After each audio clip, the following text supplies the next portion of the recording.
ಕರ್ನಾಟಕ ರಾಜ್ಯದ ಹವಾಮಾನ ಮುನ್ಸೂಚನೆ.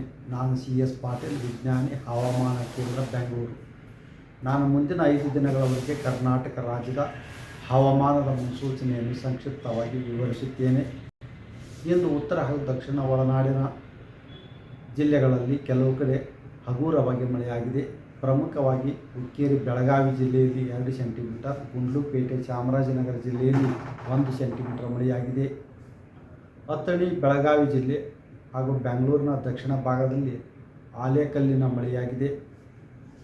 ಕರಾವಳಿ, ಉತ್ತರ ಹಾಗೂ ದಕ್ಷಿಣ ಒಳನಾಡಿನ ಜಿಲ್ಲೆಗಳಲ್ಲಿ ಕೆಲವು ಕಡೆ ಮಾರ್ಚ್ 20 ಹಾಗೂ 21ರಂದು ಹಗುರದಿಂದ ಸಾಧಾರಣವಾಗಿ ಗುಡುಗು ಮಿಂಚು ಸಮೇತವಾಗಿ ಮಳೆಯಾಗುವ ಹೆಚ್ಚಿನ ಸಾಧ್ಯತೆ ಇದೆ. ಮಾರ್ಚ್ 24ರಿಂದ ಕರ್ನಾಟಕ ರಾಜ್ಯಾದ್ಯಂತ ಉಷ್ಣಾಂಶ ಏರಿಕೆಯಾಗುವ ಹೆಚ್ಚಿನ ಸಾಧ್ಯತೆ ಇದೆ. ಬೆಂಗಳೂರಿನ ಕೆಲವು ಕಡೆ ಮಾರ್ಚ್ 20 ಹಾಗೂ 21ರಂದು ಗುಡುಗು ಮಿಂಚು ಸಮೇತವಾಗಿ ಮಳೆಯಾಗುವ ಹೆಚ್ಚಿನ ಸಾಧ್ಯತೆ ಇದೆ. ಈ ವಿಡಿಯೋ ನಿಮಗೆ ಇಷ್ಟವಾದಲ್ಲಿ ಲೈಕ್ ಮಾಡಿ, ಶೇರ್ ಮಾಡಿ, ಸಬ್ಸ್ಕ್ರೈಬ್ ಮಾಡಿ.